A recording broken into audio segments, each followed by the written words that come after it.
I'm Mayor Robert Hale from Midvale. We welcome you here, neighbors and friends.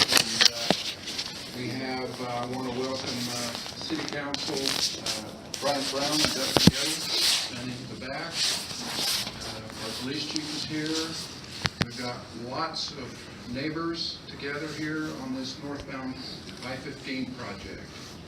I recognize Jessica Rice, who's the project manager, and Mendy Magistro, who has set up this for tonight. I'm going to turn it right over to them. I have another meeting I've got to hustle off to, but I welcome you here. Our city's here to help you understand what's happening along I-15. I know there's been a lot of changes in the neighborhood, and there's a lot yet to do. So, Jessica, would you like the microphone now and get this kicked off for Mandy? Mandy. And I'll have it over to Jessica. All right. Thank you, Mayor. Thank you. Thank you for coming. As you know, we are in the middle of noise balloting for the I-15 northbound project. And we've had some questions from the public, so we are putting on this meeting to give you information about UDOT's noise abatement policy, and then to also give you an update on our noise balloting process, and also to collect ballots if you brought your ballot tonight, or we can help you understand if you should have had a ballot or why you don't have a ballot. So hopefully we can answer some of those questions tonight. So we have a few staff members presenting tonight, so I will just let each of them introduce themselves as they go through their slides. And just by raise of hand, how many of you have come to our previous public meetings? Okay, so I think a project overview would be good. So we're going to give a quick project overview. Hello, I'm Jessica Rice, and I am the project manager for UDOT for this I-15 northbound project. So like Mandy said, I'll give a quick overview of the project. So we are looking at the limits of our project. We did an environmental assessment on the area of I-15 between Bangor Highway and 215, and we developed some alternatives that met our purpose need of increasing capacity and improving safety. And the alternative that best met the evaluation criteria was a collector-distributor system. And that collector-distributor system is broken up into two sections. The red section is CDB, the green section is CDA. So what we will be building in this project, what we're calling phase 1, is CDA, and then a additional general purpose lane from Bangor Highway up to 94th South.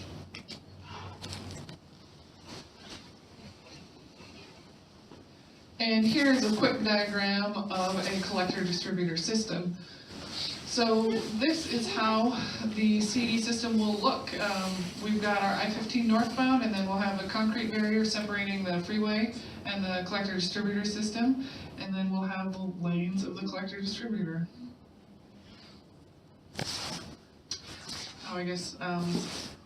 Here you'll have to exit from the freeway to get on the collector-distributor system. For CDA, you'll use the collector-distributor's roadway or system to get exit 7200 South or 215. All right, I'm going to hand it off to Nicole.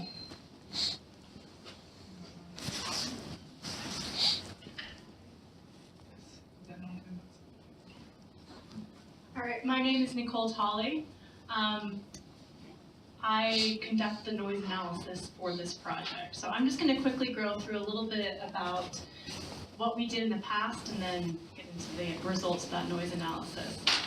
So as Jessica mentioned, we completed an environmental assessment that began in January of 2018, and a finding of no significant impact was issued in December of that same year. And that just means that we could proceed forward with the project. We held 3 public meetings and associated comment periods with that process. The first was a scoping meeting in January, and that's where the public and agencies provided input on transportation needs and other issues and concerns. We held an alternatives meeting in May where the project team presented all the alternatives that were under consideration. And then our final public meeting was in August, and that was our public hearing where we presented the results of the environmental assessment and presented our preferred alternative, which Jessica showed you. So the environmental assessment is available on our project website. The URL is up there. Can you have project cards with that URL? Yes, there should be business cards out front. So if you want to take a look at that document, we also have a hard copy available to review, but it's on the website. That environmental assessment evaluated numerous resources. We looked at right-of-way relocations, air quality, cultural, historic architecture, and then the reason we're here today is noise. So we conducted a noise study to look at noise impacts as well as potential mitigation measures in the study area. So we determined that there were several areas adjacent to I-15 that would be impacted by project noise. And that means that's defined as a 66 decibel or more noise level. And just to give you a bit of context, that's about when that's the noise level when it starts to interfere with normal conversation. So the next step is to look at noise mitigation. So we looked at 14 noise walls for those areas that were impacted by noise. And of those 14, 3 met the requirement in the UDOT noise abatement policy. And if you have questions about the policy, we'll be able to answer those as well in more detail. So there were 3 walls that met the policy. The first was just north of Bangor Highway in Draper. That noise wall will actually be balloted in phase 1, or the next project, or phase 2, I'm sorry, when we get funding for that. And then the next 2 walls are why we're here today. So combined together, the noise wall will extend from Copperview Recreation Center to 7200 South in Midvale.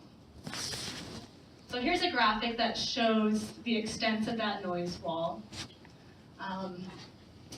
It's proposed to be 16 feet tall, except over Wasatch Street and Center Street bridges, where it will be only 10 feet tall. And the reason for that is UDOT's noise abatement policy requires that noise walls over structure need to be 10 feet tall or less. So I'm going to turn the time over to Elisa, and she's going to talk about our next step in the noise process. I just got here, so. Oh. Just one slide. Okay, so I'm assuming that most people that are here tonight are here because they received a ballot in the mail. No? Some people are just here because they're interested in the project. So we're going to go through just balloting a little bit, and that really is kind of one of the major things that we're going to touch on when we have the open session next door. I'm assuming it's next door or in here. Okay. So we have sent out ballots to the property owners and the residents in case where you're a property owner that maybe you have tenants living in your building, either an apartment or a home, that are either directly adjacent to the end of the noise wall or who are benefited by the noise wall. And that's consistent with our policy. So if you are at the end of the noise wall,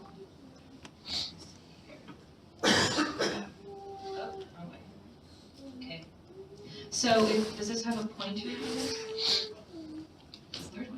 So if you are a property owner down at the end here or the end here, you may not get a benefit from the wall, but according to our policy, we ballot you because you'll have some impacts to your view shed there as well.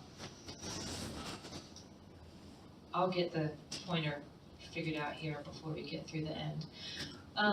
Just so you know, we define benefit as receiving a 5 decibel reduction in noise or greater. And that's kind of the threshold where it's perceivable by the human ear. So it's really 3 decibels are where it's a noticeable difference when you're having a conversation with someone. So if we reduce by 5 dBA, that will make it so that you will perceive a change or a decrease in the sound that's outside. So in order for us to get to this point, and we send ballots out, to get to building a wall, we have to receive 75% of the ballots mailed back in. So why we're here tonight is we have a lot of ballots that we have not received, and we're trying to get more ballots turned in. So if 2/3 of us vote yes, you're gonna throw away our votes? If only 2/3 of us return ballots, but we all vote yes, you're just gonna throw those away? So we have to get 75% of the ballots back in. And then based upon that, we'll look at those that are in favor and those who are not in Right, so if favor. only 2/3 get sent back in, but 100% of those are yes, meaning the community wants a wall, you're just gonna throw them away. You're not gonna build a wall. I actually like us to get through the presentation because we're gonna give you an update on ballots and I wanna have our conversation. So let's get through the presentation and talk about where we're at with balloting and talk about the next steps. Does anyone else want an answer now, or do you wanna wait? Well, Anyone else care? I guess, we'd like to talk through this presentation. It's not that we don't want to answer your question, it's just that we want to go through what the policy is, and then that'll help you understand, and help the entire group understand what we're doing with this noise policy. So that's part of the policy, and 2/3 would be 66%, right, okay? 66% is less than 75%. right. If we don't get 75% of ballots back, the balloting is considered moot at that point, and there is no wall. So our So goal then- here tonight, And at what point do we get the EPA or OSHA involved in this? Because it's definitely a health hazard without that wall. I'm So, sorry.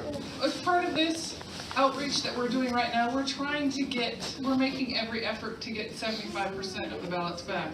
And if we don't get 75% of the ballots back, we're gonna come and knock on doors. And we're gonna make every effort to get 75% back. So what would be helpful if you guys can talk to your neighbors and say, hey, did you turn in your ballot? Or And can't you that, just change the policy though? Who wrote the policy?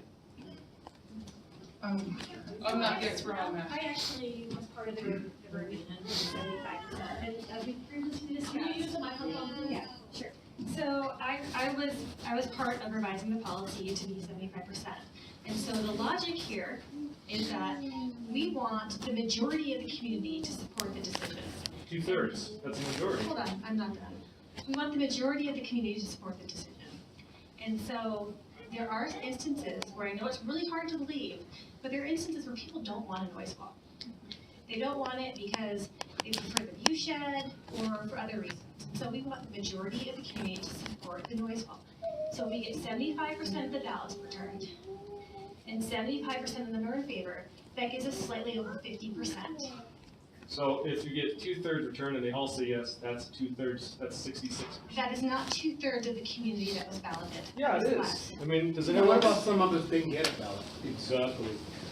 I've talked to several people on that street that said they have not seen it. So to me, we're being set up for We failure. can make sure, we can look at a map and we can make sure that if you are a benefited receptor, or if you are, as Elisa pointed out, at the ends of the wall, that you received a ballot.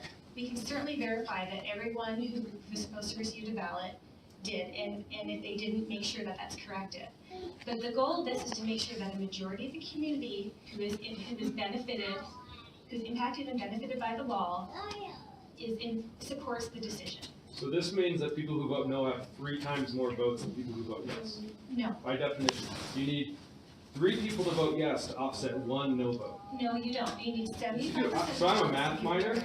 I know a lot about math, and the math doesn't make sense. What is 75% of 75? It's like 53%.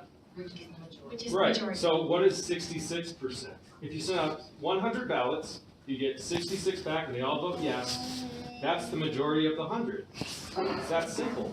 it's And not it would based still upon the fail. 100, it's based upon, the percentage is based upon the 75. No, but it should be based on the total number of ballots. I think it's all overcomplicated. It's simple. You just send out votes, whatever you get back, you count up one, you count up the other, whichever's higher wins. I don't understand why you have all this stuff. I agree.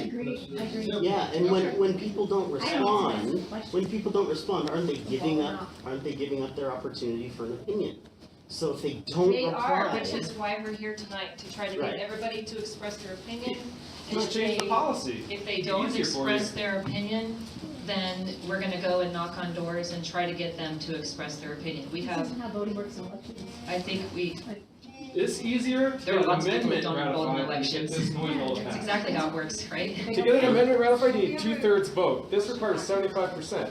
How is this harder than an Rob, amendment to can the you stop Constitution? talking just for a second? There's other people with their hands raised that So would like to. Robert's Rules of Order defines a majority as 50% plus one.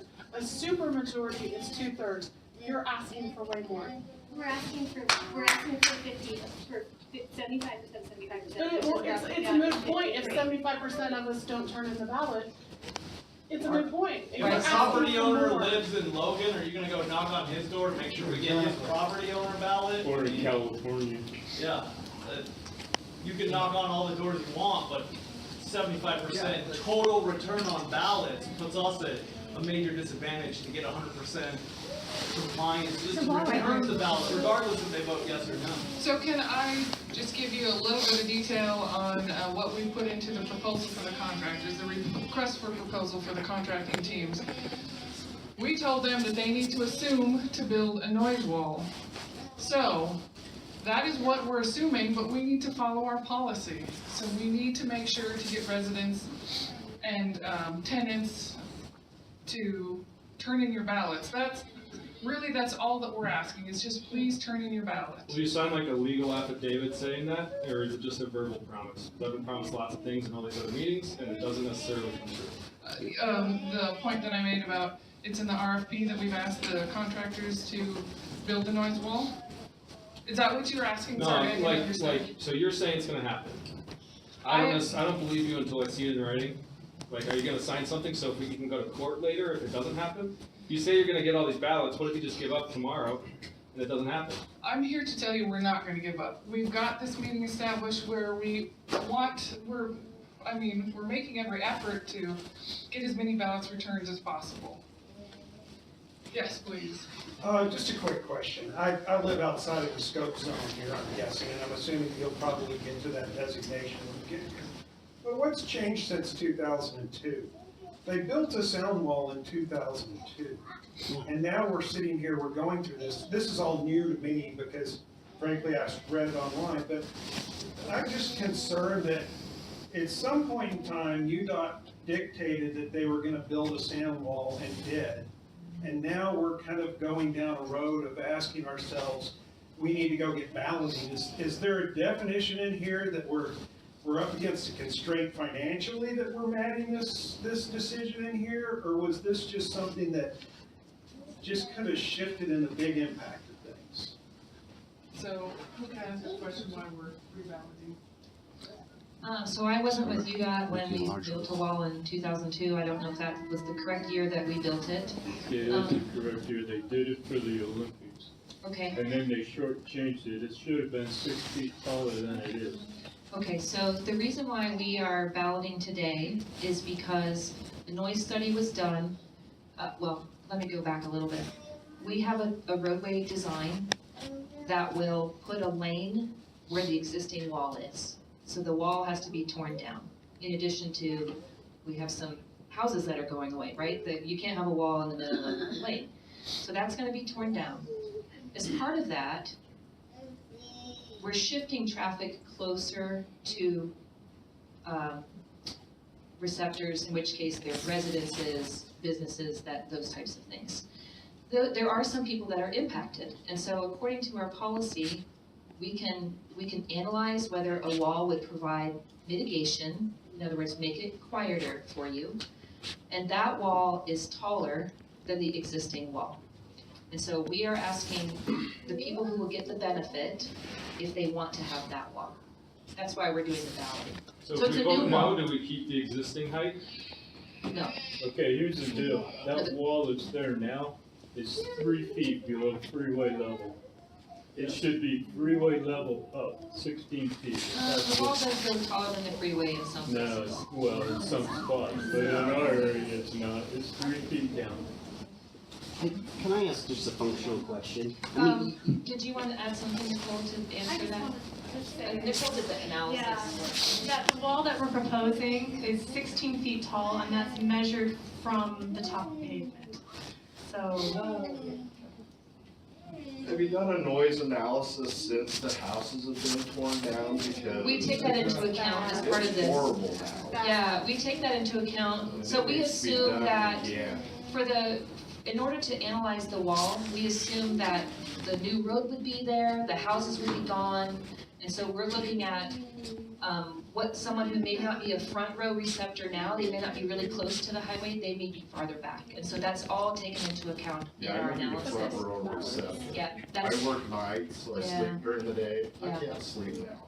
yeah. because of the noise They of work the at freeway. night, so you can't sleep at night either. He works at night. Yeah. Yeah, he's working at night, keeping me awake. you had a question? yeah, the functional question so there's gonna be 3 additional lanes, correct? The way it comes off? Yes, for the collector. So, I mean, I'm here to just support everybody. I'm kind of on everybody's side here. So I'm on Locust Street. I moved in about a month ago, so I wasn't around for any of this stuff. But it's really confusing to me that you wouldn't just do a noise study before and then after, and then hold people harmless, you know? Because we've been living with what it's been, right? And then it just doesn't make sense. I don't know what you mean by hold people harmless. Meaning Replacing time. the Yes. decibel level. Okay, So I mean, to answer the before versus after, sure. our analysis does that. So we Okay. look at existing conditions, we look at what would happen with the design, excluding the noise part. We looked at what would happen with the design, what the impacts would be if we did nothing to fix I-15. Okay, we call that the no build. That was part of the environmental study. Then we say, okay, well with a build, which is this alternative that we're talking about here, then what are the impacts gonna be associated with that? And we're trying to provide mitigation for those impacts. So we do look at the existing or the before as you're talking, and then the after. I guess I would just say, I don't know if anybody on Locust Street received any ballots or not. All I know is I can throw a rock from my backyard and hit the current wall. And then if we're 3 lanes in further, I'm just like, how am I not impacted? How am I not getting a ballot? Yeah, we can look at the details of impacts, current impacts, future anticipated impacts. We can look at all that type of stuff. Yeah. Nicole has those results. So we can look at that here. We can look you up on the map, see. So the reason why you didn't get a ballot is only the people who would be provided a benefit by this 16-foot wall are the ones that are balloted. But if they don't return a ballot, not only will we not get the wall that we have now, you're saying the wall would go away. Right, so this is why you've got to like rally But and you're- get people. Why is it our job? But yeah, Well, you don't we're give me- doing our best to rally too, which is. you're not which is giving me why an we're here. opportunity to vote while somebody else can choose that the wall just disappears. That's crazy to me. It's bad math, it's simple. The majority is 51%. I would like to invite all of you to come sit in my house and listen to the noise since houses have come down. Yes. We have new windows in our house, and before the houses came down, you couldn't hear the freeway. Now, TVs are on, kids are talking, people are So there noise, are. and you can hear everything. Right, so So there's. the idea of no wall, and what if a semi crashes and comes in with no wall? Like, there's a wall there now, we should replace it. This shouldn't even, there shouldn't be any voting. When we It's call a a current voting bill freeway. not negligible if only 3 people show up to vote. That's why we're trying to get the vote here. Yeah, but this is where your 75% just makes no sense to any of us. Because we don't know when voting or a mayor being elected because only 3 people showed up, 2 voted for him and 1 didn't.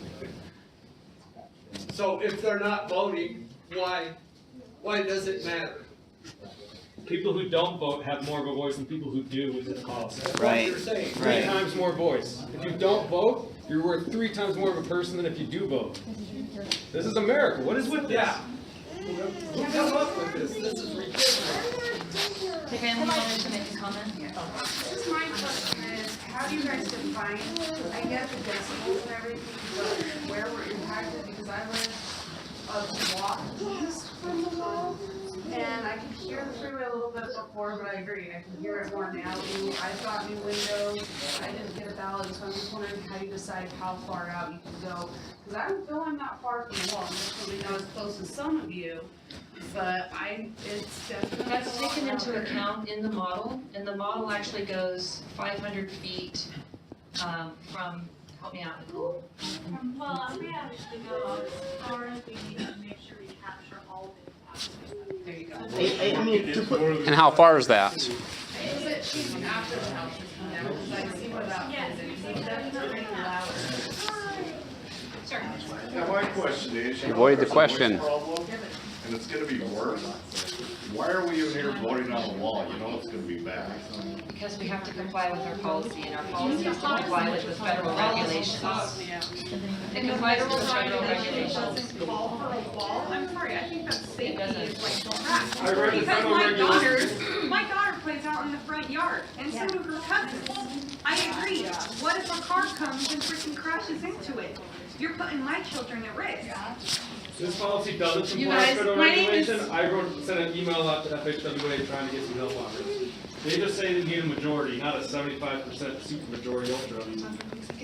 Yeah, go ahead. I'm Laura Magnus. I don't know, some of you may know me. I work for Midvale City in the communications department. And I'm hearing everything you guys are saying. I totally hear your frustration. I understand where they're coming from too. What I would like to do is let them talk a little bit about where they are so far. How many people have you sent ballots out to? What numbers have you received back? And Next how slide. can we as a community come together to get our neighbors to come out and vote? Let's help them. They're not opposed to this wall. They want this wall just as much as you guys do, really, honestly. They do. But we need to come together as a community and help them get the neighbors out. You guys know the community better than any of us. You know how to get people out. That's why they're here. How do we get people out? So if we could just give a couple minutes, let them finish, and then let's discuss how we can do an action plan together. Does everyone agree with that? We A don't little bit? control all the ballots. I know, I hear you, I hear you. I can talk to all my neighbors all day, and that one no vote or non-returned ballot counts against us. Well, let's hear where they are right now. Can I say something positive? Okay, not to be on their side, but yes, I do want the wall up. But I was at home one day, they left a flyer on my door saying this was the meeting. I had planned to send my ballot in. Next thing I know, I had a letter in the mail certified. I'm like, oh my gosh, what did I do? I have a certified letter. Then in the afternoon, there's two ladies at my door with another ballot to make sure I'm voting, and waited there until I filled it out and gave it back to them. I went to the post office at the end of the day, and it's a certified letter from UDOT to get my vote in. That's a really good point. So it has been positive, or like, the house at my end by the furniture. How many people in this room are within the zone that you know of that you should have received a ballot? So many of you aren't in that zone, and that's where the frustration comes, is you feel like you don't have a say, and I hear that. Specifically, let it's them- this, it's not like zone or no zone, this doesn't make sense mathematically. And I it shouldn't be hear what our you're burden to go get votes when you can just change the policy to make logical and compliant sense. It doesn't align with federal regulation right now, they're not compliant. I'm a quality engineer for a medical device company, I know a lot about codes of federal regulation, and I'm telling you, this doesn't comply with federal policy, there's no reason to have it like this. They just did this, I'm not gonna necessarily speculate this, but it's a $2 million wall. So it makes sense to me why they might not want it. Let them finish, and then we'll answer more questions. Does everyone agree to that? Thank you.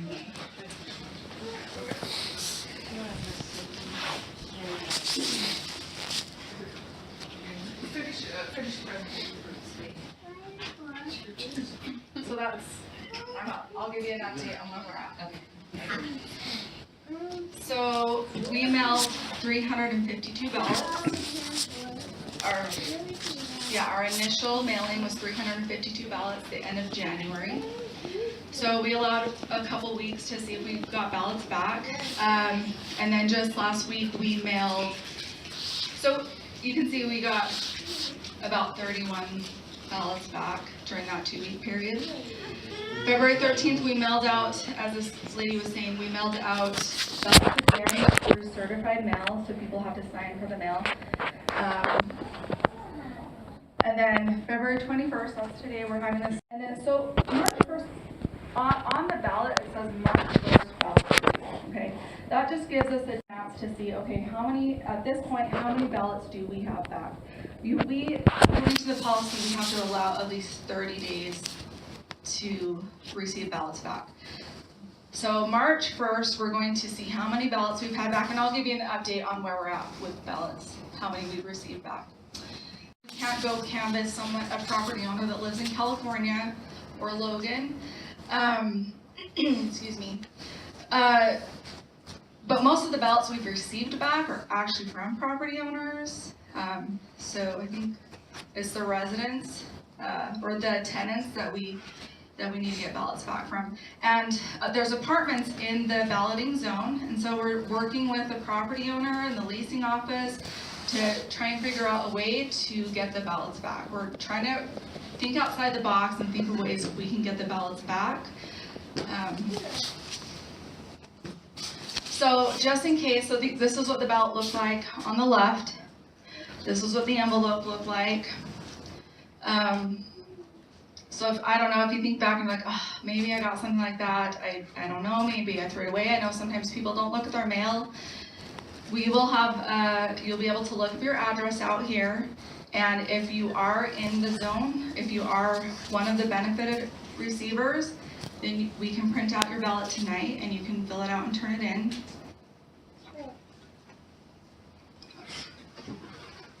Okay, so here's the update as of today. We received the mail about 3 o'clock. So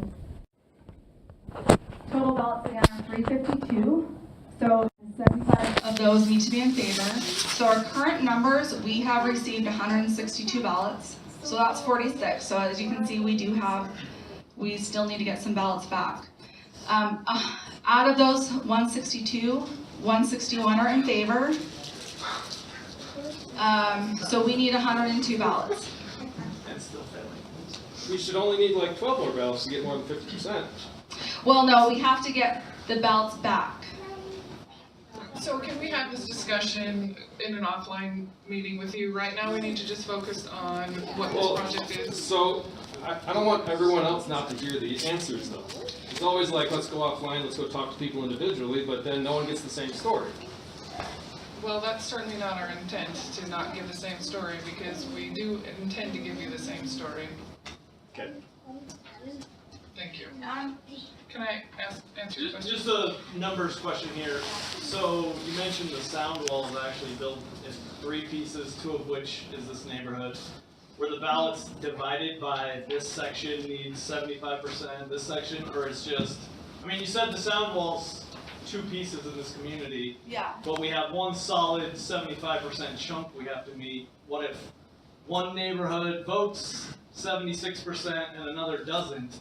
How does that divide up? So let me just explain. The reason we divided the noise wall in this neighborhood into 2 pieces is the model that we ran was just getting too big. This is a very long noise wall, and it was just getting bogged down by all the information we had. So we analyzed it in 2 separate pieces, but it's really just one noise wall, and we're balloting it as one noise wall. How's it being constructed or built by the contractor, though? I mean, ultimately, we have to vote 75% for funding, right? UDOT doesn't consider funding the wall unless it's 75% approved, so how's it being built? I understand it's already funded. So, like I mentioned, in our request for proposal for the design build contractors, we told them to build the wall. So, it is already inside of the funding that we need. So, really, I just need your guys' help to turn in ballots. That's what I need. Our complaint is that we don't control all the ballots. There's a mystery group out there that we don't what are the know addresses of those 102? Tell us, and we'll find them. Yeah. Do you have a map of who's not returned? Those apartment people, houses that have been torn down already. Oh, no, those are not houses that have been torn down. We get them Please to go vote? ahead in the back. Hey, hang on a second. So, I'm Brian, I'm a city council member for this area that's impacted pretty heavily, and I think one thing UDOT needs to realize is, you know, this is pretty sensitive. We're losing 50 homes from a community that already has a problem with single-family homes, you know, as far as inventory.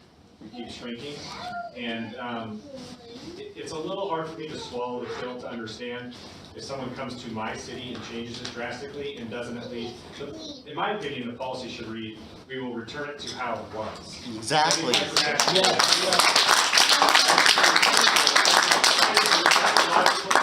For something someone would ever do to someone's property. And just to think the 5 decibel is the only calculation is kind of hard, especially when you think, you know, we have single family homes along the way, and then we have Chelsea Park that has several hundred units. So we're having a eighth of a mile maybe dictate miles worth of sound wall, right? Because if every single family homeowner votes yes along the way, then you get to Chelsea Park. That might not push us over the 75%, so we have one building project. I mean, that kind of policy, that's not a public policy, that's a UDOT policy. I mean, you're not benefiting the community with that. Yep. So I'm trying to figure out how, you know, you can come to my city and essentially ruin neighborhoods. You know, people are leaving, family and friends, and not at least say, hey, sorry we're doing this to you guys. Well, at least put it back how it was. I mean, your policy should read, it should be the exact same, and if we have to go higher, then we vote on it. You know, so that's why I think people are having a hard time. It's more than just a wall, they're losing a lot of people. And I think you guys need to realize that, you know, that's a, you know, people that they've known for years and years and years are now gone. So it's more than just a sound wall, and it's more than just a 5 decibel because they've lost their friend, they've lost their family member. And so I think when you give that presentation, that's just something maybe to keep in your back of your mind, that the frustrations that come out aren't necessarily geared towards you individually, but it's, hey, our community is cut up. Does that make sense? And property values are affected too, and we Yeah. don't get a vote in it. I haven't gotten the ballot. I'm one street behind them. I guarantee I'm gonna be impacted by this, and I have no say in it. I'm closer. I'm pretty frustrated by that. I get one. And I didn't get a ballot. I would vote for those people who aren't voting. I want you I'll guys to step send in. that address and people that responded. So the reason we don't do that, and I know, so the only thing you can do really is, as you're talking to neighbors, say, did you receive a ballot? If so, please turn it in. But, and so you're right, we can't give you the addresses because UDOT, we apply this policy the same over all projects over the state of Utah, am I correct? Okay. So it has to be equal across the board. And we don't send out ballots, or we don't send out addresses to everyone because there have been cases where people do strong arm. And so we're not gonna, we can't do that. We can't give you the addresses. So we,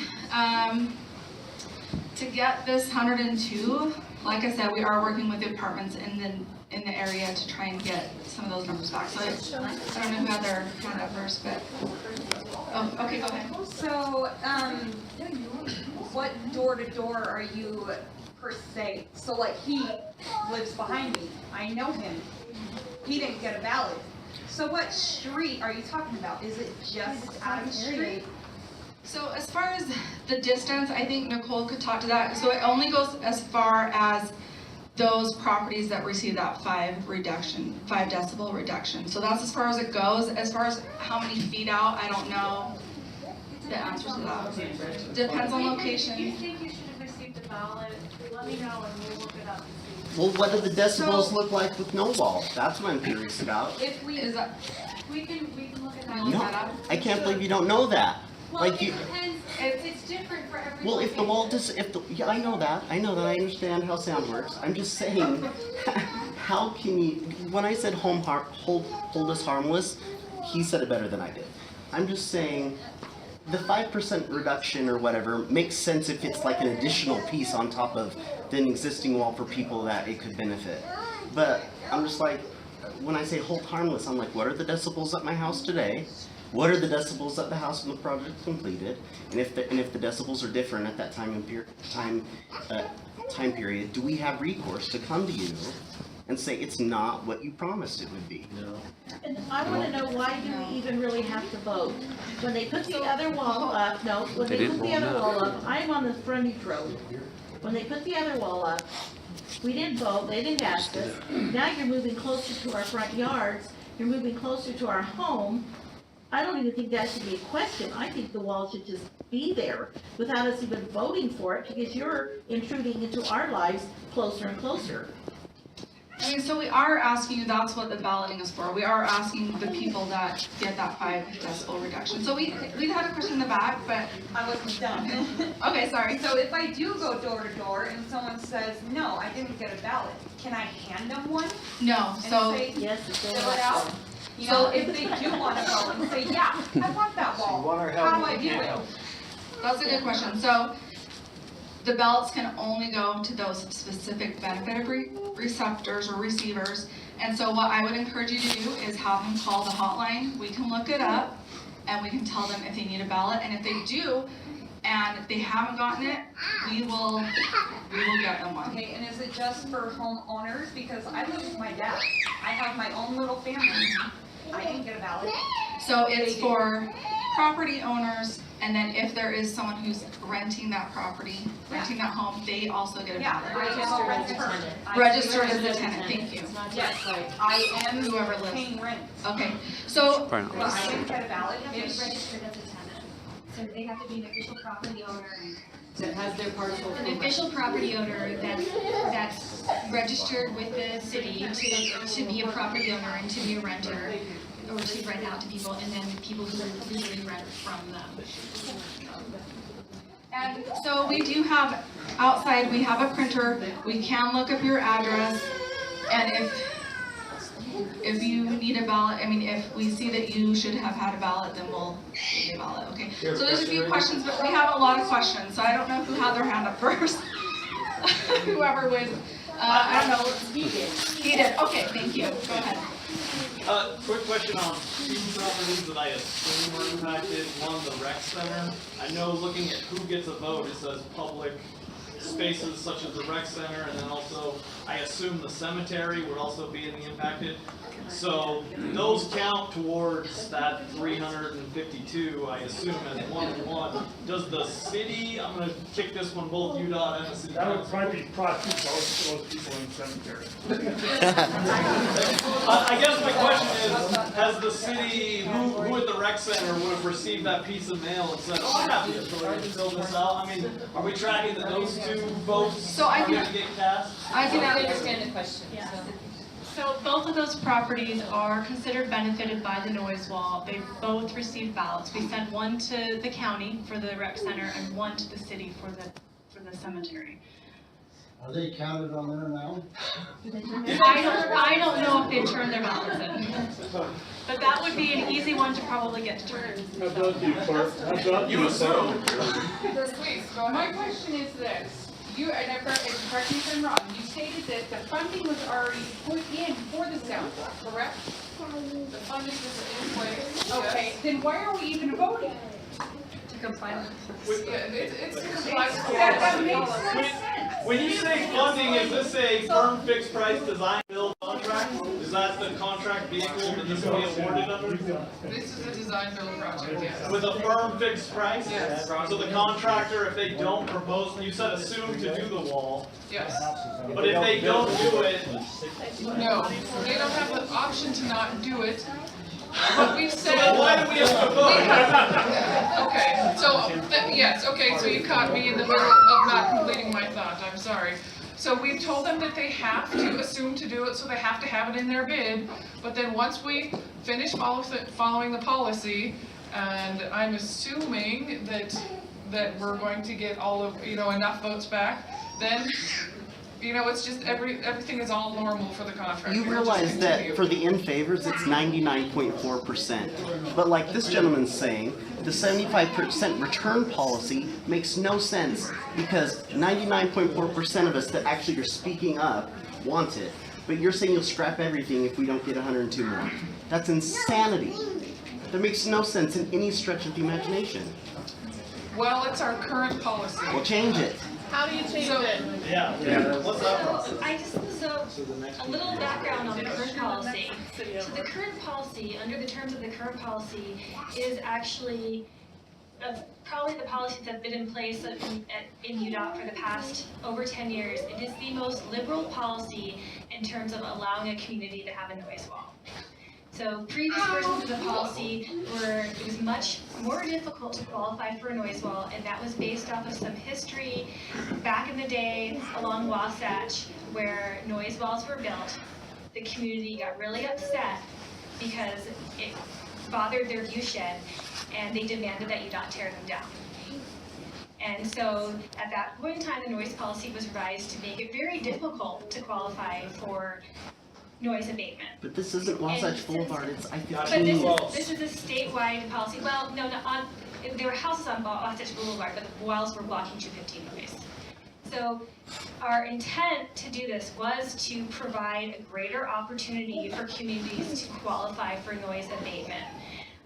It's not our intent to keep people from having noise abatement, which is why Jessica is saying that we always assume that if we provide, we anticipate that if abatement is reasonable and feasible, we anticipate that that's what's going to happen. However, because of our need to have community support, so we don't get into another situation where we build a wall and then people then demand that we tear it down, we want to know that a majority of the community wants the wall enough to, one, reply to the balloting process, and two, vote in favor of it. But it's not just the community. Property owners who don't even live here could be killing us. We don't even know because you won't tell us.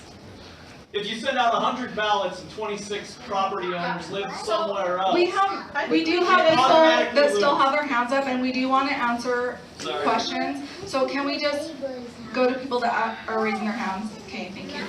Back here. So 2 questions. Unit rights policy.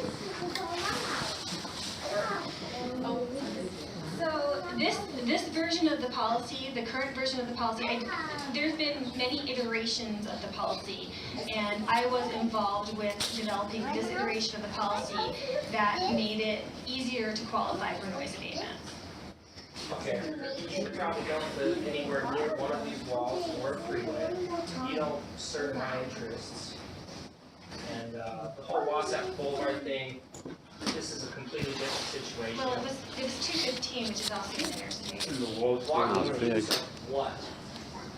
Well, plus a highway expansion with an existing sound wall should be replaced in kind. Exactly. Yeah. Not assume that you don't get a wall back, and now you got to reach the 75%. Well, the reason we didn't propose to replace it in kind is because replacing it in kind would reduce your noise level in kind. So instead we get nothing? To reduce your noise level in kind, the wall needs to be taller, which is why we are proposing a taller wall.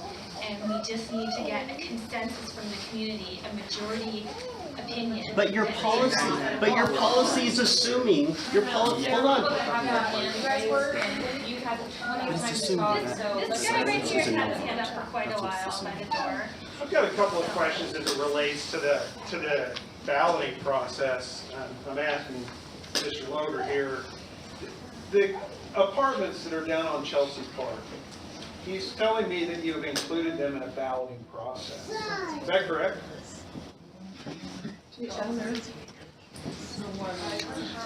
Oh, individual. One vote for the owner? I think it is unit. I understand right. All right, so 200 or I'm something. sitting here asking the That's a question. lot of. You probably have a list of individuals. Dare I say, if you have 102 apartments over there that you're looking for information from to come back, those people aren't vested one iota in this community, other than the fact that they live in an apartment.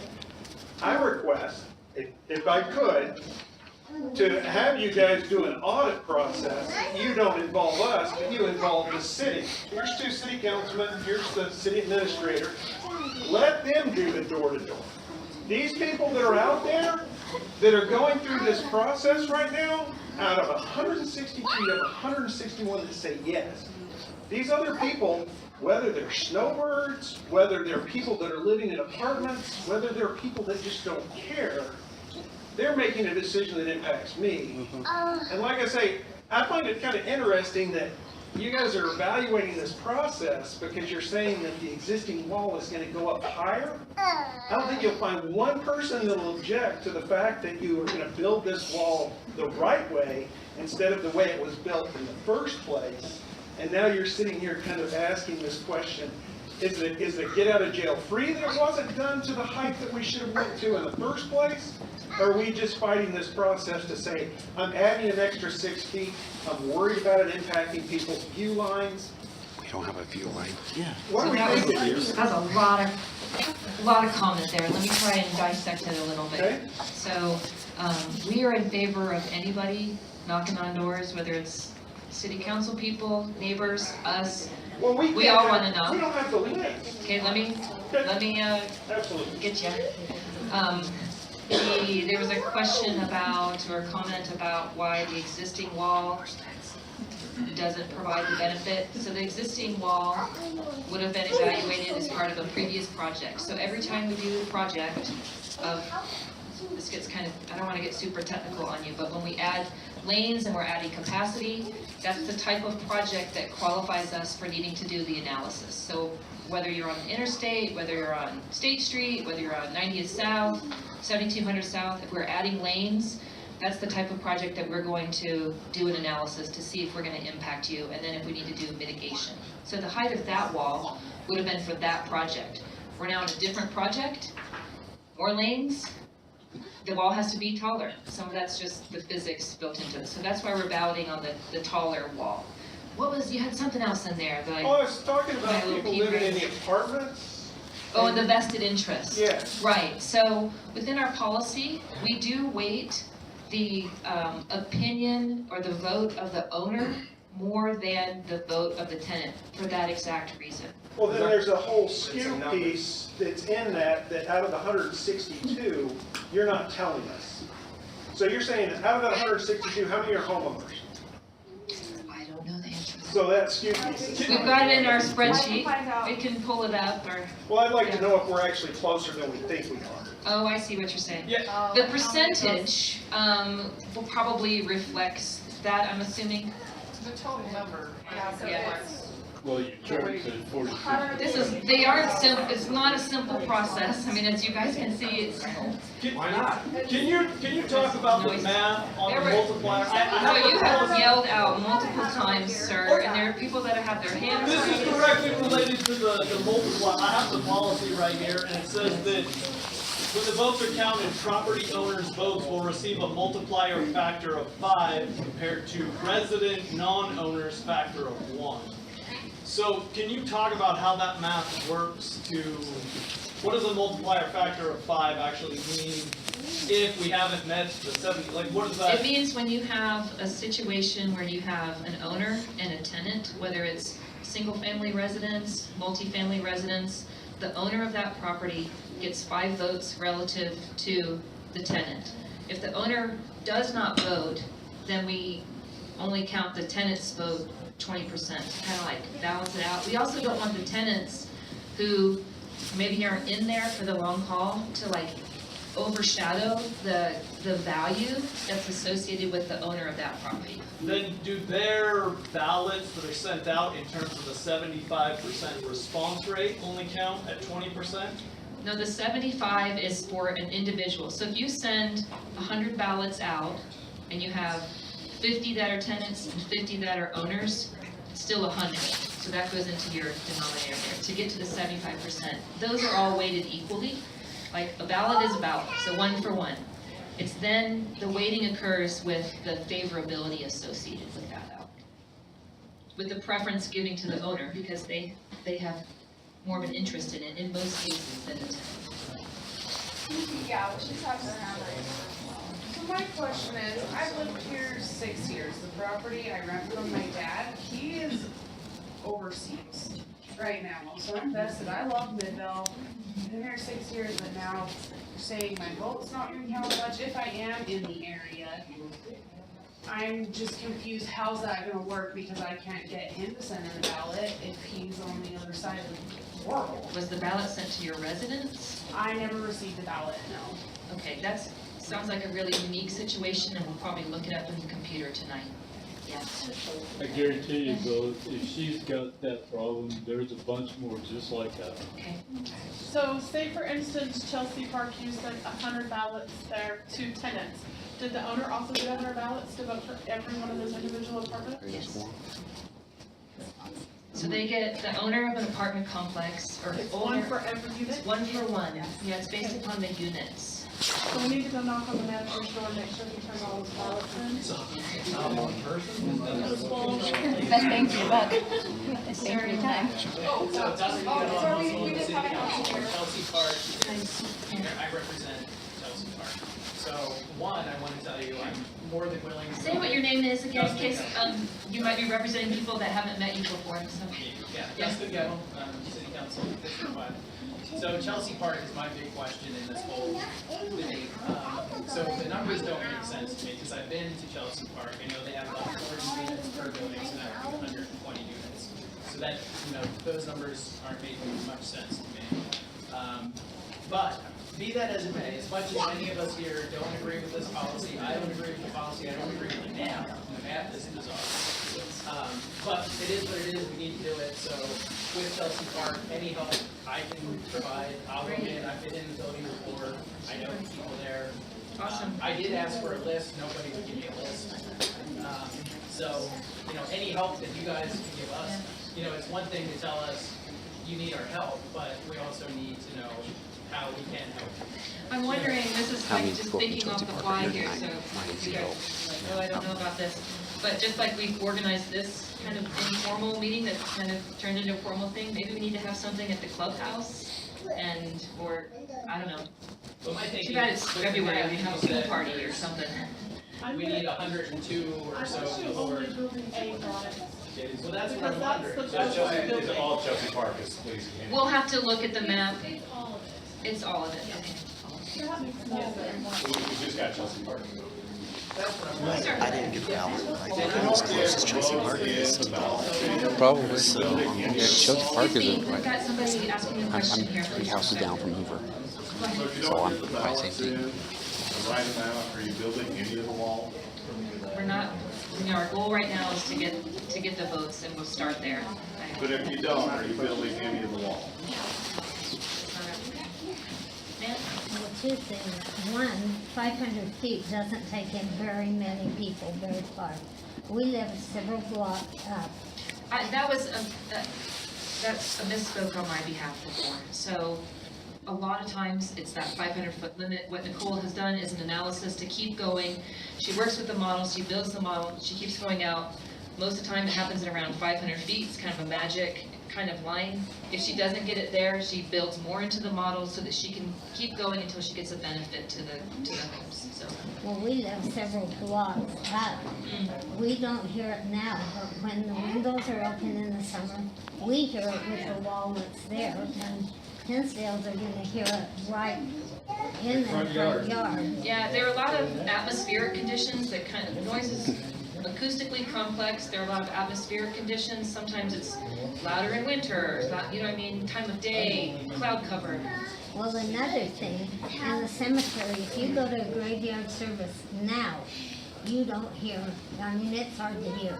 If you don't have a wall, they won't hear anything at a graveside service in the cemetery.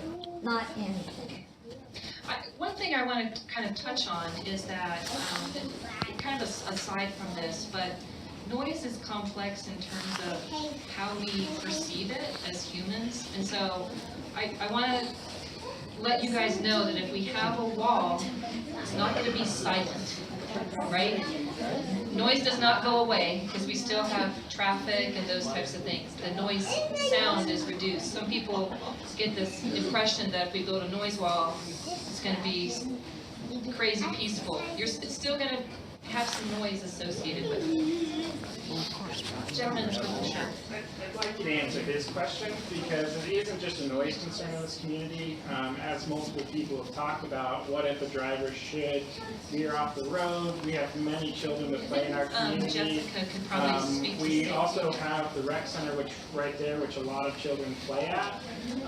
So what is the plan if the wall does not get built? Do you guys talk about a chain link fence? With that, we're not only jeopardizing jeopardizing the safety of our family, but we're also jeopardizing the safety of these drivers if a stray animal should get onto the freeway causing a pileup or various things like this. So I want to be sure that we're not just talking about noise, but we're also talking about a barrier between our families and a place that has a very high speed limit where drivers cannot react very quickly.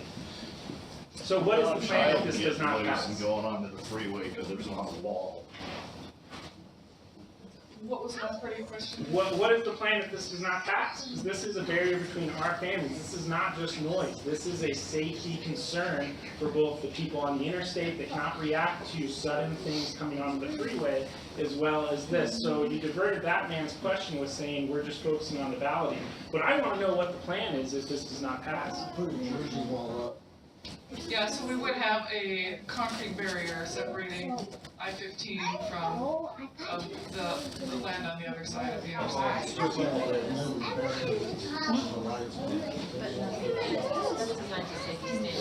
Yes, that is. There are all, as Jessica was alerting to, there, we would have a concrete wall. It's designed to the safety standards that we have. There are lots of places. Cars can flip over those, you see it on the freeway. See it on Baylor all the time. There are lots of places along the interstate that don't have noise walls, and it's our job to make sure that the interstate is safe for the traveling. And residential places as well. Well, last summer, we had a gas semi explode right there by Chelsea Park. And those flames would have taken out those trees, went all the way up the frontage road and burned a lot if that wall was not have been there. Because that semi truck, like I say, it had the gas tanks on it, his brakes sparked it. You could see that over the wall, the fire going up, and if it would have went sideways, it would have took out, let's say, McDonald's, Chelsea Park, all the trees up the frontage road. So, I totally lost my train of thought when I turned here, sorry. Okay, thank you. So that was still not where I was going with that. So we gave a deadline that we said March 1st is when we'd like to see all of the ballots returned. If we don't have enough ballots by March 1st, we're gonna go out and make every effort to get all of the ballots back that we need. So that's not really the deadline? So we set that initially to get people to respond because we didn't want it to drag out. I mean, we have longer than that, so we can, okay.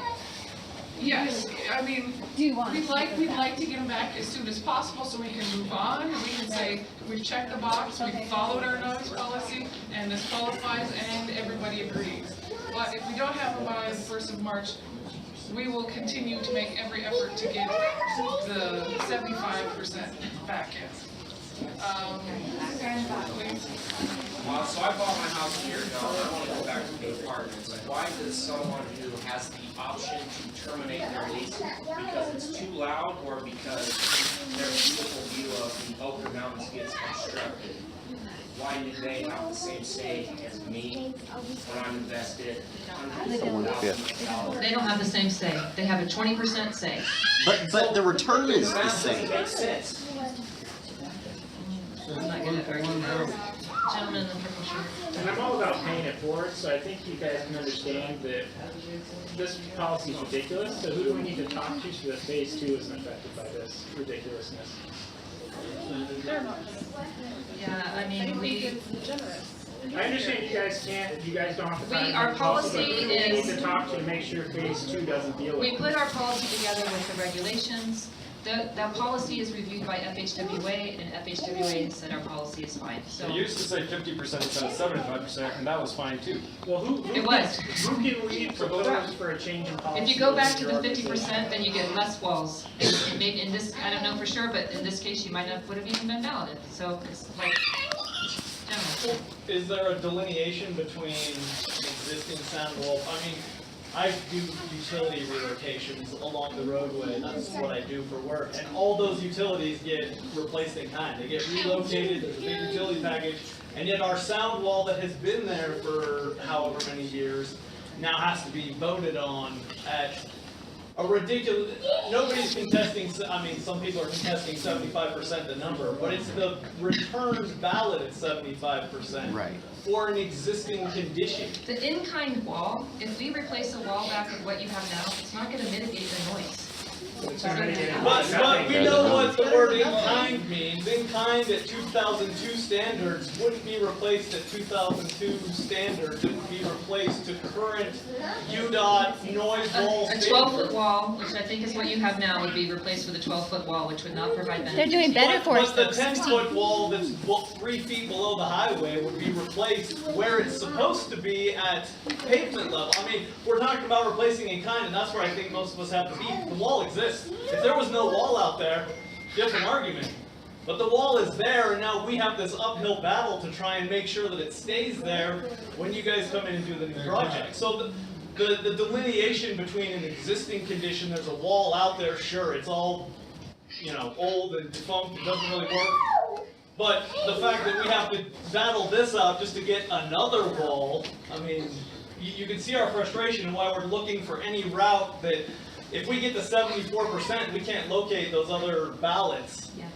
Even though it's 99% want the wall, we're just standing here holding the bag like, all right, I guess we just lose, so.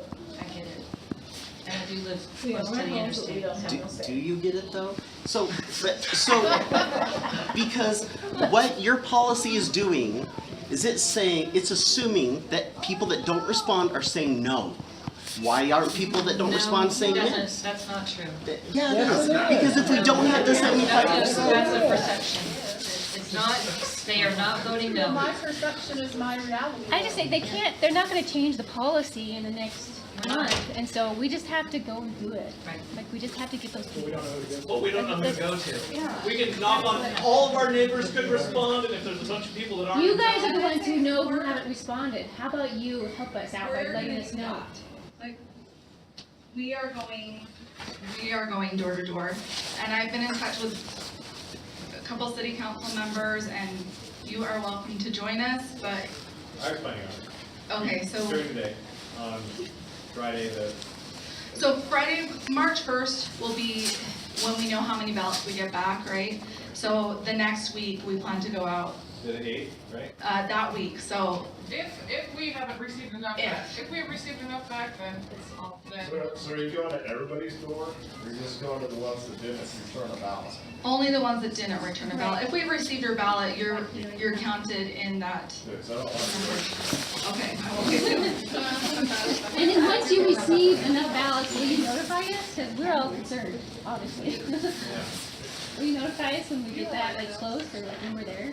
When we have the number, if we get a number. Yeah, when we get the Or maybe number. probably have an email list, we could send an update to people. Well, you could, if you let, I'm gonna throw Laura under the bus. If you let Laura know, she can update on Facebook numbers. That way she can blast it. Are you gonna tell Laura? So- My election I figured results. she'd be okay with that, especially if it's good news. Wanna share that.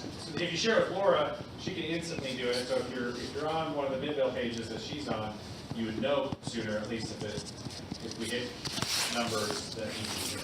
I think one of the biggest issues is just we have no number of us here at the, so we're just relying on you to talk to us rather than. So we can share, I think we can share that. We're not trying to hide information. Right, and We're trying to protect owners, like the sensitivity, kind of like a HIPAA violation type thing when you go to a doctor, there's some privacy issues, but we're not trying to hide the numbers and that sort of thing for people, Right, so. it is public info, if you look at a lot. I mean, I could find anyone's name.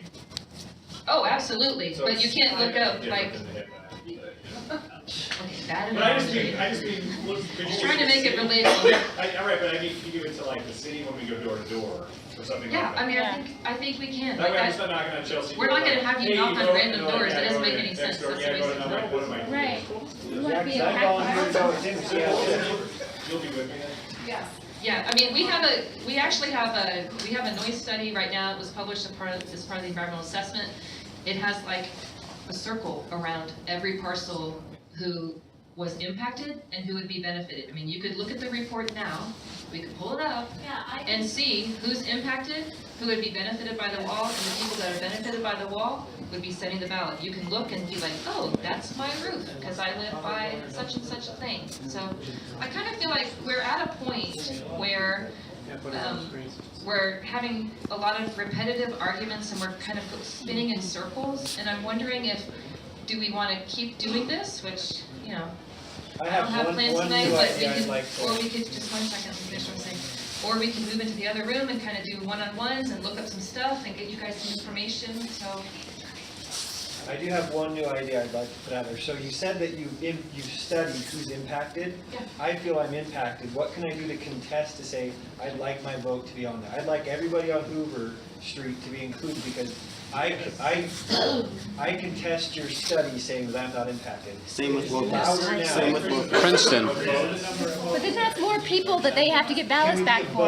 Let's just, the numbers, the more people that get invited to take the ballot, the more people have to come back. Let's just go to the people who got the ballot and get them to come back. I get you want to. And that's not how voting should work. Does that not concern you? But the policy is what it is right now. Let's just deal with it and get it done. And I think we can also, if you have an interest, this is what I was going back to say, that noise is a complex thing.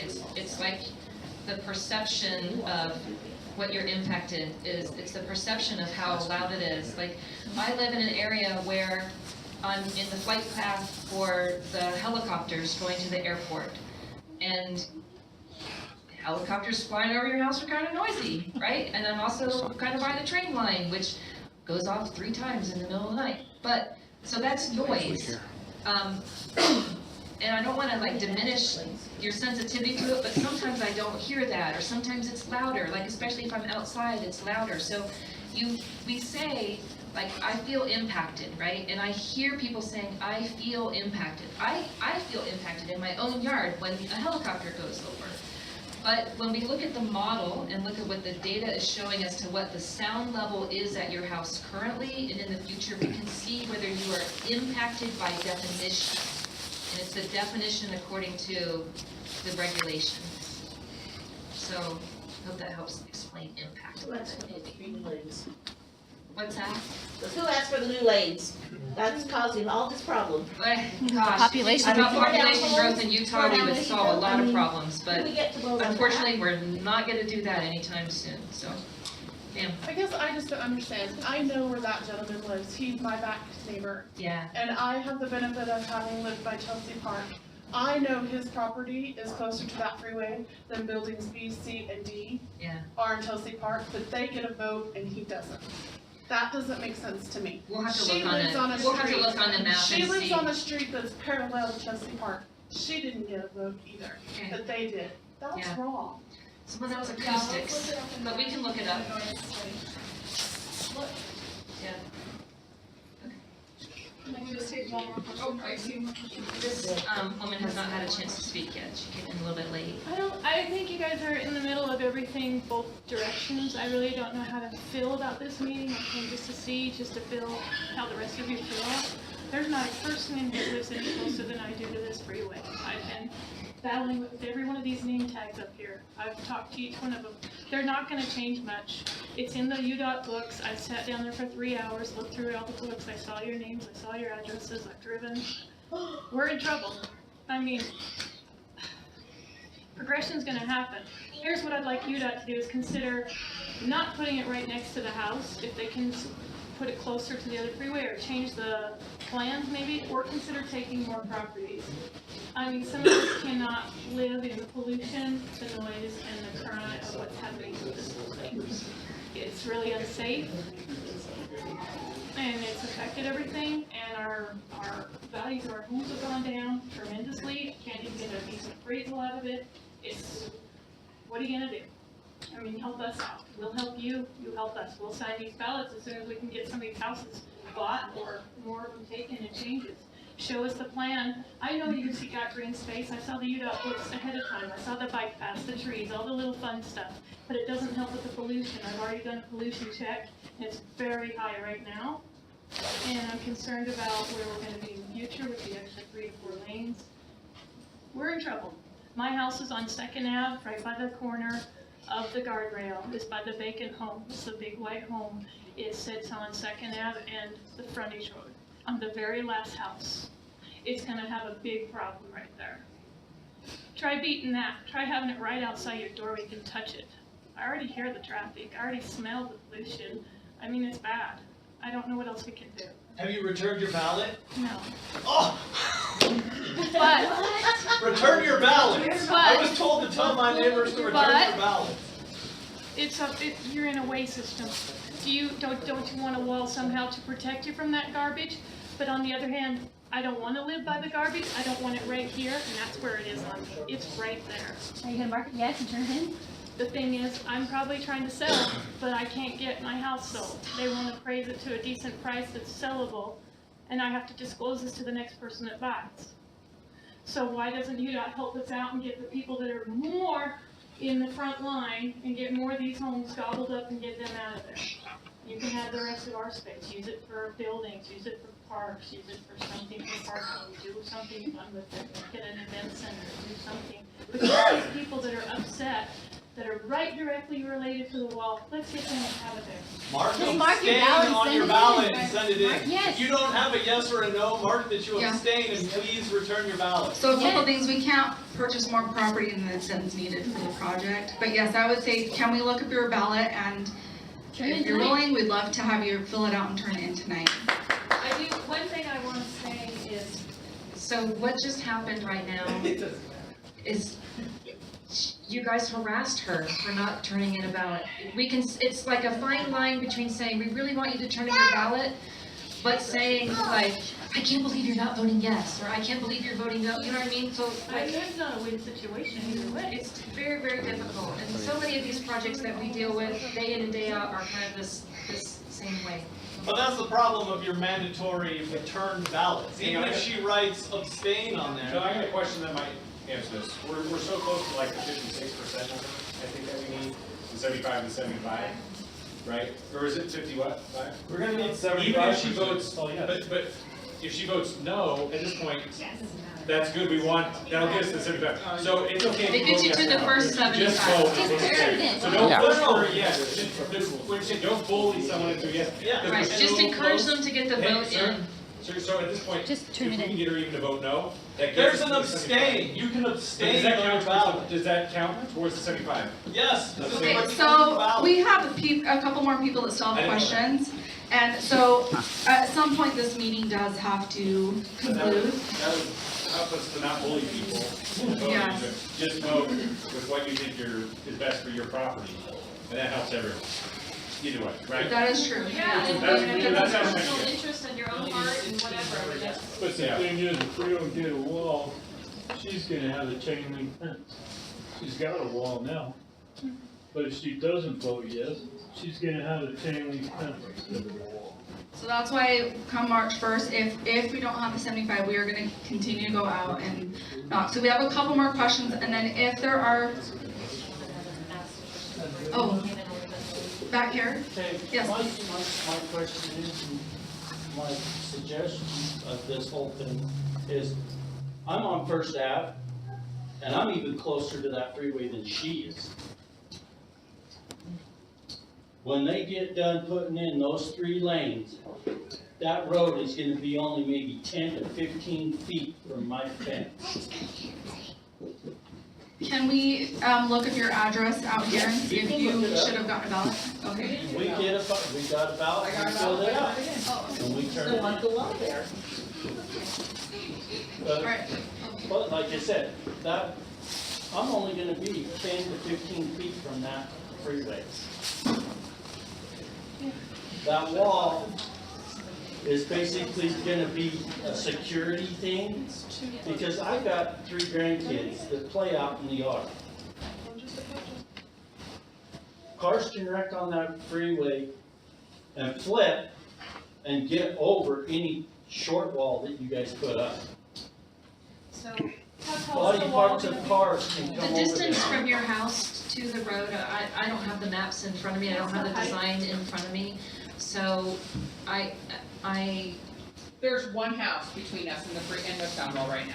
So I would have a hard time thinking that you were 10 feet, because for By the us, time that would they be, get the roads done. yeah, for us, that would be a questionable distance. Well, and they so- told me when we came in last meeting, where they had all the maps laid out, For the hearing for the document? my house, they told me that I was a maybe Okay, of taking my house or not. okay. So Let's I look think at your house we have to look at afterwards. that, yeah, in a design file, and then if there are, I don't know where we're at in terms of right-of-way acquisitions, and that's really not part of this project, but we can, part of this meeting, but we can look that up, and if it doesn't happen here, we can certainly get you that answer and kind of figure out what the status is of your parcel specifically. We may not have the answer for you tonight, but we can get you the answer.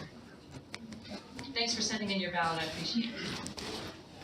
One more, and then maybe we go in and kind of look up people in the database. My property value drops, what are you guys gonna do about it? We don't provide any kind of mitigation for property values in that regard. I say we do a class action lawsuit. Let's get the wall. I think the wall's gonna happen. Right. We just have to, I think your idea of going to Chelsea Park though and having a meeting in the, Clubhouse for the residents there. Before March 1st. Yeah. With free food. Yeah, I'll buy We will get those, Well, the we'll get those manager votes, and then has we'll the update Facebook. And if I want to throw something out. If we did that, that was a brainstorm idea. The intent of that meeting is to get the residents of that facility to vote. It's not to get the larger area to come there and harass those people, or right? Like, we really want to focus on getting the votes right now. Right, we want those ballots in. So I don't want to say it's not a public meeting and you can't come, but really we want to focus the effort of, if we did something like that, to get those ballots We in. don't need that before, yes, we need more, we just need votes to get to the 75. We need papers returned. So I don't even care, yeah, so I would recommend doing that before March 1st. Okay. Which is a week, And right? do it, and do it on a Saturday, because that would be when most people are gonna be home. I'm sorry, I didn't hear you. If you're going to do that, do it on a Saturday, like a Saturday morning, because Oh, that's okay. when most people are gonna be home, rather than doing it on like a Friday morning when people aren't. In the working hours or something. Okay. Would there be more likely to be people home on a Saturday or after work, Saturday? Well, if you get there We may on need to be Saturday morning, flexible. you're either gonna get people leaving, and then they can fill out a ballot request, or most people are gonna know about the event and do that first, and then go about their day. But Okay, I think maybe one more comment, and then if we could get in and start looking at the information that we put together for everybody to look at, that might be helpful for everyone and respectful of people's time. Mine's just a little simple question. Like she said There are earlier. no simple questions. Well, like she said earlier, she said she actually had someone come to her house and they watched her fill out the ballot and then they took it. Are you guys personally gonna go out and do that to the people that didn't fill it out? Are you gonna stand at their door and say, can you fill this out really quick, please? I'm not gonna do it because I'm not on the public involvement team, but we do have a fleet of public involvement specialists. But are they gonna do that, or are they gonna say, oh, just mail it in and just? We're gonna wait do for any them? combination of that to get them to submit their ballot. I know what. And some people will say, it'll take me 2 seconds, let's do it right now. Some people will say, oh, I've got it in my purse, and I'm gonna drop it off at the post office. It'll be a combination of those Can they things. not push them, but suggest it? Gently massage them into doing Yeah, it. say, oh, if you don't mind, it only takes a couple seconds, can you fill it out? Just simply suggest, I mean, it's hey, kind of like door-to-door solicitation when you're like, hey, do you have a minute, kind of can thing. you hurry and fill it out, Yeah. so we can get it in? Harass them. It's a mandatory return the ballot. You have to harass people. It's just kindly asking them though. Man, The ladies that came were very nice. Yeah, if someone and I came up to me and just was like, hey, No, can you fill this out for 30 seconds, I'd be like, oh yeah. We will go door to door, and we will let people know how important it is to fill out a ballot, for sure, and we're gonna encourage them, you have time right now to fill that out, I don't care how you vote, that's up to you, but. Yeah, that's what I wanna know, is that that's gonna get done. Cause that would be awesome. That's our goal. Our goal is to get the ballots in, and so without being total jerks when we meet with people, we want to just try and gently get the ballot from them. And I think, if we do that and we catch them there at home, I think most people will be receptive to that. One more, and then come on, let's It's just a suggestion for when you do go to the different households. Are you going to go at different times of day? Or are you like, 10 o'clock, like during working hours, or are you going to have maybe some of the staff go during the evening when people are home, so you're more likely to catch them? I What do you suggest? What do you think? Different times of day, like? I'd say a couple So different we'll- times of day, like, you know, maybe during the day as well, but maybe an evening attempt if you don't get it, if you don't reach them, if no one's at home. Yeah, that's a good idea. Yeah, Okay. great suggestion.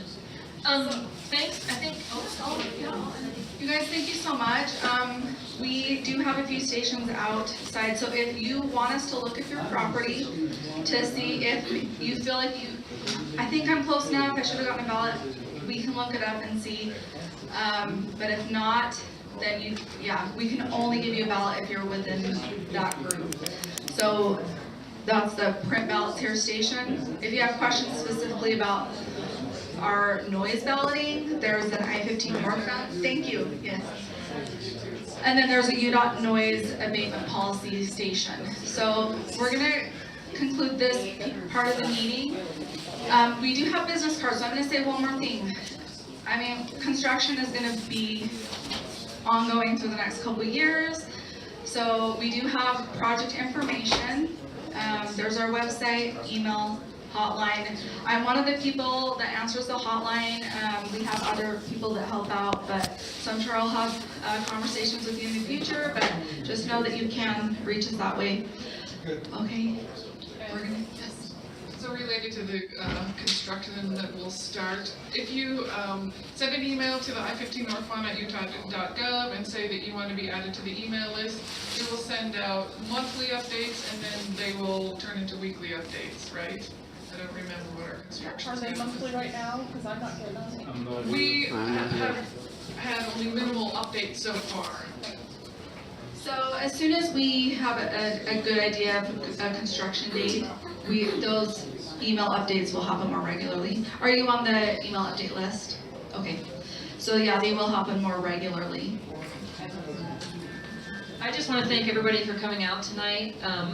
You know, those of us here that work on environmental documents a lot of times don't get people as engaged as you, and the fact that you're engaged and you took the time to come tonight and it's something that you feel passionately about. I'm just really appreciative that you showed up and we're all doing the work to try to get to the same goal. So thanks for coming, thanks for your time. Thank you for facing our firing squad. We didn't mean to be mean. We still like you guys. If you were our neighbors, we'd be telling you to fill out your ballot. Yeah. If I was your neighbor, I would have filled out my ballot. That's right.